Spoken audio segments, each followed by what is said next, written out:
All right, Gray, thanks so much, mate, for getting in touch. And I know that the travel has been, well, exhausting. No, it used to be a 4-hour drive up from Florida where we used to live, but we sold that place last year. Now we're clear across country in Arizona. So this morning we drove 2.5 hours up to Charlotte Airport and then four and a bit in the aeroplane, and we've just lobbed back home in Arizona where it's 97 degrees today.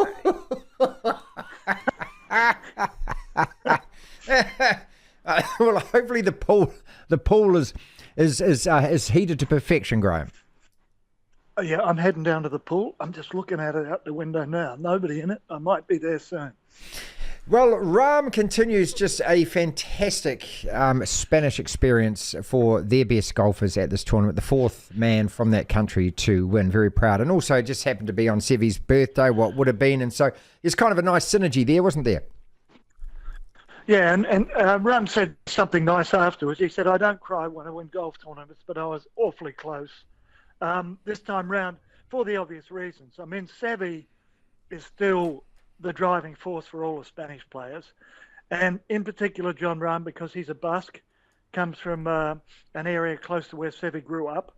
So it just means everything to him to win the Masters, and the fact that it was on Sevi's birthday, what would he have been, 66 or something, was just an added bonus. So good for him. And he's a great player, and he's a terrific person as well. Was it a good tournament overall? Did you enjoy it? Weather and everything? Yeah, I always enjoy the Masters, but you wouldn't put it down as one of the best because the weather did make a mess of it for at least 2 of the 4 rounds. But come Sunday, we were back to sunny skies, birds tweeting, Augusta National looking the way it should. And, we had a tournament, but the leaderboard pretty much was going to be a 2-man race going into the final round because most of the other guys were too far back. Phil Mickelson was the exception, but there was no way he was going to win it. Chap into a tie for second place was something pretty clever and delivered on what he said the day before the final round. He was bemoaning how he's been practicing well and hitting the ball well, but he hasn't been able to make scores. This is on the Live Tour. And he said, I feel like there's a 65 in me. 24 hours later, shoot 65. So take him at his word. 12 of the top 15 are American golfers. Is that a norm? Is that the norm?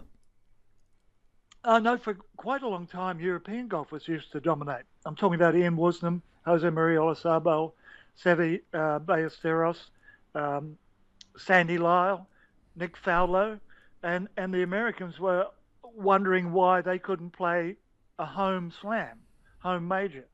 Well, they've turned that around now. Part of it is just, swings and balances, the way it goes. But the other part of it is that they've got a great bunch of players coming up. That's if you count John Rahm as American. He pretty much is.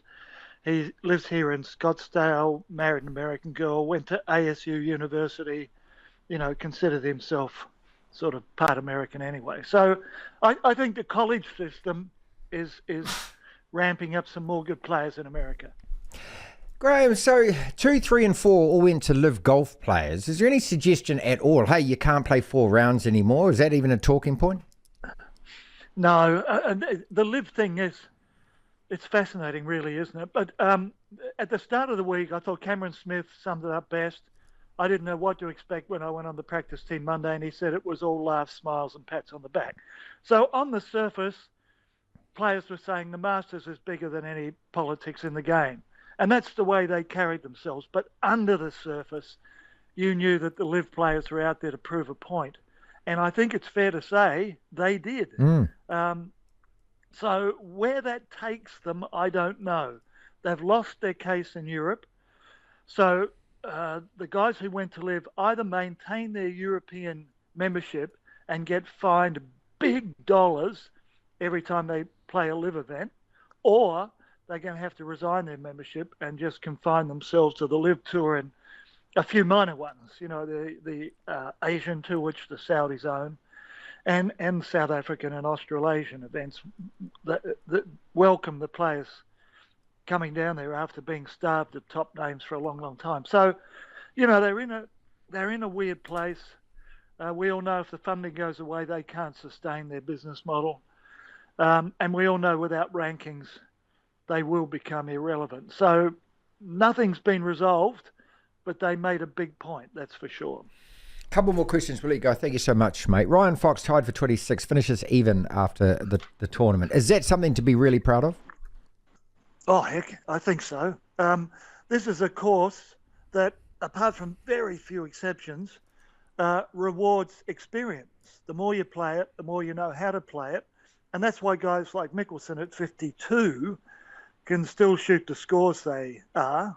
And why Tiger Woods, you know, in the twilight of his career, and Jack Nicklaus in the twilight of his career back in 86 can win. So I think Ryan Fox did a great job. It was a strong man's tournament because, you know, they were virtually never off the golf course because they were always playing catch up. And the weather was absolutely miserable. So he got it in very, very difficult conditions. And to finish tied for 26 and pick up, I think, about $140,000 for that. That was a big thing. I was hoping he might be able to sneak into the top 10 somehow on that last day as people started folding all around him. Jason Day, for example, shot an 80. I think Cam Smith had a 77. But it wasn't to be. And I understand he also almost made a hole in one on the 16th hole. But I never got to see it, which is a great pity. I tried to follow it up, but had he done that, he would have got a nice crystal vase and a memory for a lifetime from Augusta National. Devlin. Down goes Fraser! Down goes Fraser!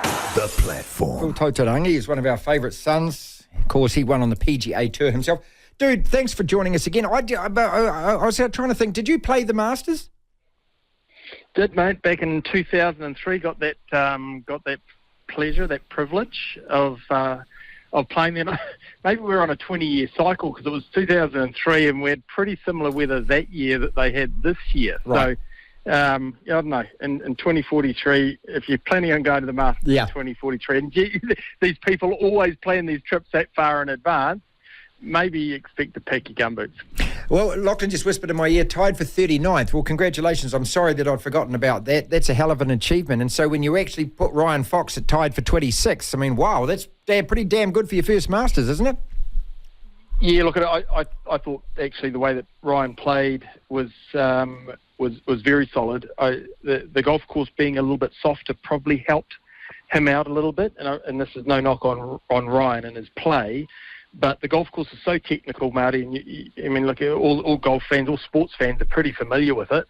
And so when it gets firm and fast, all of a sudden it gets really, really dicey. It's right on the edge. And so you've got to be really precise with your execution. And generally the guys that know it the best, the most experienced, come to the fore. Not to say that, of course, didn't happen this year, but with the rain, the golf course was a bit softer. It's a little bit wider. And so therefore a rookie, a guy that's playing in his first time, most probably had ideal conditions, really, and with Foxy's game, to play attacking golf. The course wasn't as fiery. He could kind of fire at some flags, and it set up pretty well from all be told. Put all of that together, though, put it all to the side, and just say actually making the cut and being right around maybe just a few shots off getting an invite back next year was a hell of an achievement. So you were tied for 10th after 2 rounds. I'm just going through this. How do you feel looking back at it now after 20 years? If you could do it again, what would you do differently? Never thought that it would just be the once, actually, Marty, to be fair. When I walked off, even though I kind of got Augusted, I was kind of right in there with a bit of a shot on Sunday morning. We had kind of weather delays and all that sort of stuff, and you kind of heat down to the amen corner, and I hit all the right shots, just couldn't knock the putts in, and then kind of got a bit greedy on a few holes, and then it kind of kicked me in the manhood a little bit on some of those holes coming in, and that's what can just happen, right? Yep. And we saw that a little bit out of some of the contenders there over the last couple of days. If you just bite off a little bit more than you can chew, the golf course tends to win. If you play cautiously but attack when the opportunities present themselves, you can shoot low scores there. Did the right guy win it, John Rahm? Yeah, Dale, I think. I think when you have a look at not just his work over the last 4 or 5 days Marty, you have a look at his body of work, maybe not even over the last 4 months. You go back a couple of years when he was the most dominant player on the PGA Tour, was kind of finding his groove, because he's always been a talented guy. He's always been one that's won, and was always a lot of raps on him when he came out. But then you go back to kind of mid-COVID times, and he was dominating. But then, he's leading that tournament at Memorial Jack's Place by 6, I think it was, through 3 rounds, and a positive test yanked him out of playing the last round. And then he went on to win the US Open a couple of weeks later. And so right around that time, he really announced himself as a major contender. And although he's kind of had some ups and downs since then, he's become a dad, there's a lot of different things that have changed in his life. I think when you add all of those sorts of things up, it was inevitable that he was going to pick up another major championship at some stage. And then when you zero in on this week, he was steady. He talked about being patient. He talked about being calm. All the sorts of stuff that maybe doesn't come necessarily naturally to him. And so it was a hell of an achievement for Rahm to maybe even just overcome himself, let alone the other players, to win the green jacket. Hey, just Phil Tataurangi is with us on the platform as we're talking golf. Just saying that, I'm just sitting there thinking, he just seemed so composed, didn't he, as opposed to Koepka, and you could see him unravel. And golf is just one of those fabulous games to watch where it's so individual that when a guy starts losing it, you can even, just the way he walks around the green or waits for the next shot. Do you read all of that into it? Can you sit there and go, oh my God, this guy's actually feeling it in his head right now? Yeah, it's kind of like one of those tickers. You can kind of see it on his forehead, right, where there's a busy mind, and you can kind of nearly see everything that's going on. You saw that over Koepka yesterday, where you didn't see it the first 3 days, even though he had a couple of days where he didn't play much golf with the weather. For Rahm, he was equally as busy in his mind, but yeah, there was a sense of calm there. And it's not that he played flawless golf, but he just managed to deal with the mishits, the mis-executions better than Koepka. And so,